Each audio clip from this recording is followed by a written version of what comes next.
एक बार की बात है। एक छोटे से गांव में एक महिला रहा करती थी जिसका नाम मीनाक्षी था। वह बहुत अच्छी इडली बनाया करती थी और उसकी इडली पूरे गांव में मशहूर थी। मीनाक्षी रोज गांव के बीचों बीच एक छोटी सी दुकान लगाया करती थी। वो सुबह सुबह ताजी ताजी इडली बनाती और उसे सुंदर से टिफिन में सजाकर गांव में बेचने चली आती। गांव में बच्चे बड़े बूढ़े सब इडली के बड़े दीवाने थे। अरे मीनाक्षी दीदी, जरा एक प्लेट इडली तो लगाना। जी भैया, लगाती हूँ। मीनाक्षी अपने ग्राहकों को जल्दी जल्दी इडली बनाकर दे देती है। उसमें से एक ग्राहक बोलता है, अरे मीनाक्षी दीदी, आपकी इडली का तो जवाब नहीं है। वाह, बहुत उम्दा बनाई है इडली। धन्यवाद भैया। काफी शाम हो जाती है और अंधेरा भी छा जाता है। मीनाक्षी अपनी दुकान बंद करके अपने घर वापस चली जाती है।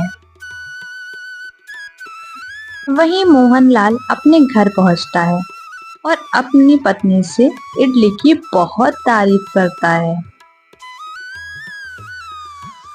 अरे पता है भाग्यवान, इडली तो मीनाक्षी बहन बनाती है, बहुत अच्छी।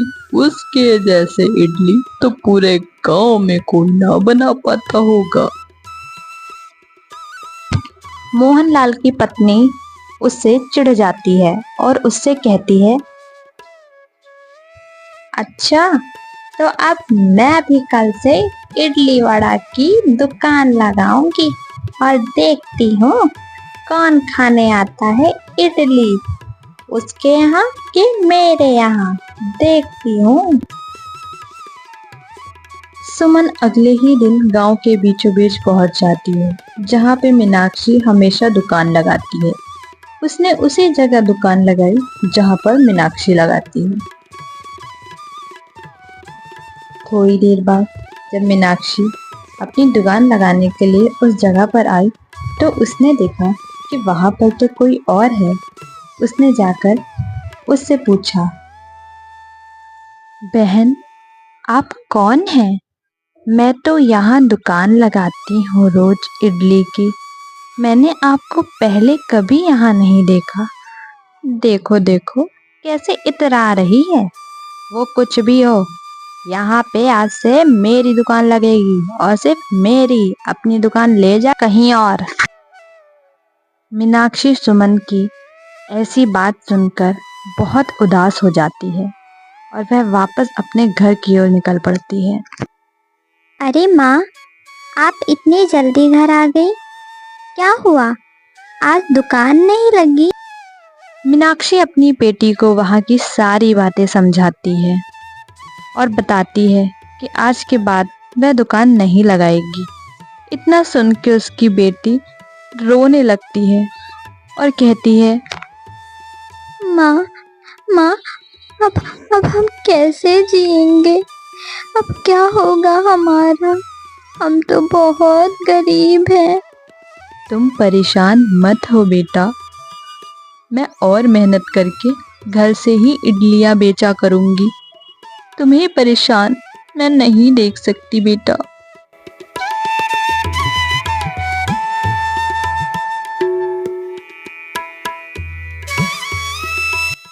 मीनाक्षी ने हार नहीं मानी।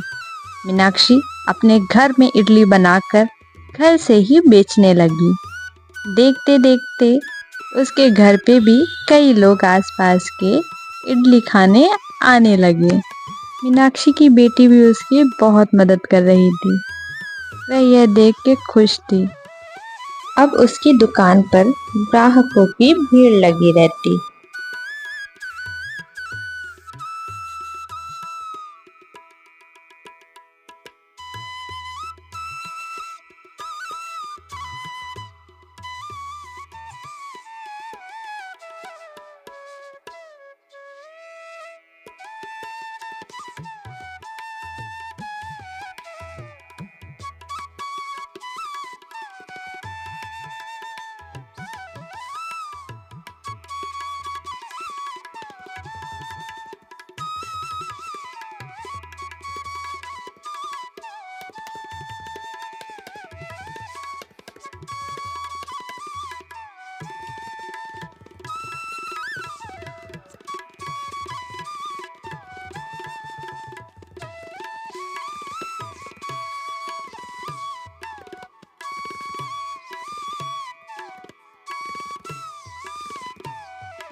मीनाक्षी की तो जैसे किस्मत ही बदल गई थी। उसने एक अच्छा घर खरीदा और वह सभी गांव वालों की बहुत अच्छे से मदद करती। उसका स्वभाव बहुत अच्छा था। कुछ दिन बाद गांव में हर जगह ये बात फैल गई। अरे सुनती हो सुमन, मीनाक्षी दीदी तो बड़ी दिल वाली है। मुझे पैसों की जरूरत थी, उन्होंने तुरंत मदद कर दी मेरी। मीनाक्षी की इतनी तारीफ सुनकर सुमन को मन ही मन गुस्सा आ रहा था। आखिरकार उसने इतने कम समय में इतनी पहचान बनाई तो बनाई कैसे। एक रात सुमन ने एक चोर को बुलाया। जी मालकिन जी, क्या काम है मुझसे? देखो, तुम्हें मेरा एक काम करना है। तुम्हें मीनाक्षी के घर जाकर चोरी करनी है। वहां पर जितने भी पैसे हों सारे पैसे चुरा लाना। ठीक है, मैं आपका काम कर दूंगा, मगर मुझे इस काम के बदले 50,000 रुपये चाहिए, नहीं तो मैं ये काम नहीं करूंगा। सुमन भी उसे वादा कर लेती है पैसे देने का। उसी वक्त वह चोर रात के अंधेरे में निकल पड़ता है।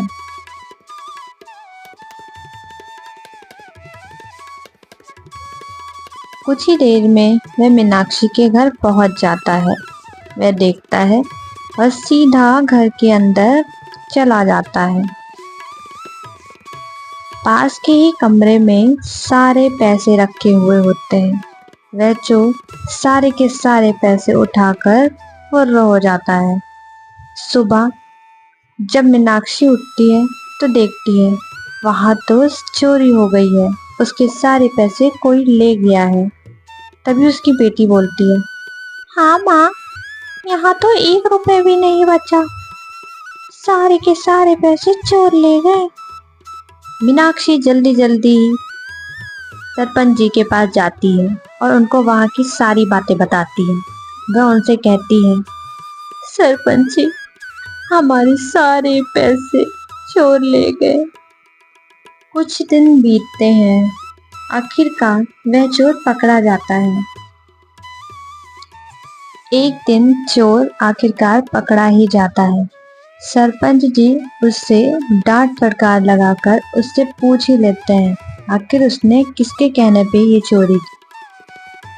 सरपंच जी, मुझे माफ कर दीजिए, मैंने ये चोरी खुद से नहीं की, मैंने सुमन के कहने पर ये चोरी की, मेरी इसमें कोई गलती नहीं। चोर की ये बात सुन के सरपंच जी ने सुमन को वहां पर बुलाया।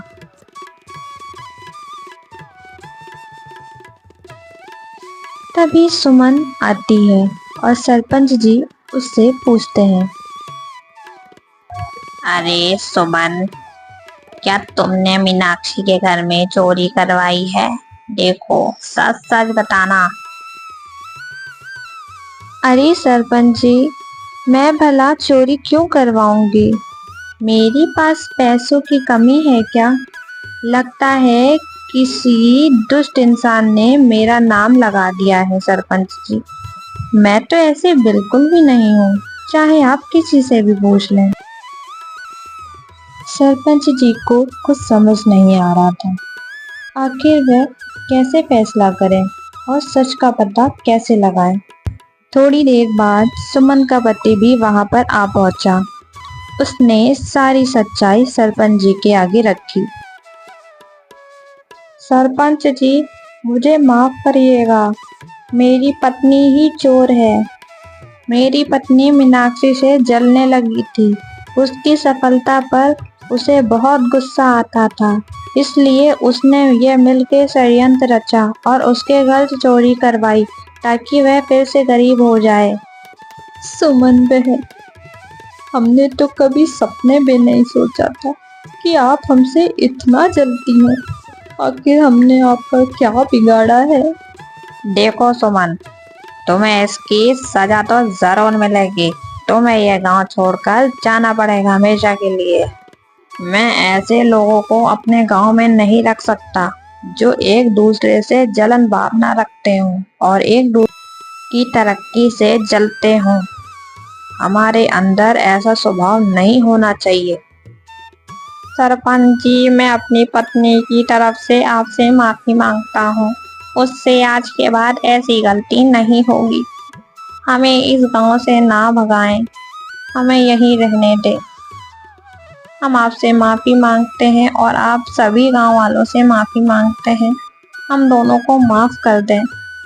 मीनाक्षी बहन, सरपंच जी, मुझे माफ कर दीजिए। मुझसे बहुत बड़ी भूल हो गई। मैं घमंड में चूर हो गई थी। मुझसे बहुत बड़ी गलती हो गई। मुझे हो सके तो माफ कर दीजिएगा। मीनाक्षी को सुमन के ऊपर तरस आ जाता है। वह उसे माफ कर देती है। सुमन बहन, मैं तुम्हें माफ करती हूँ, लेकिन हमें ऐसा नहीं करना चाहिए। इस बात का ध्यान रखिएगा। अगर मनुष्य ही मनुष्य का दुश्मन बन जाएगा तो हम जिएंगे कैसे?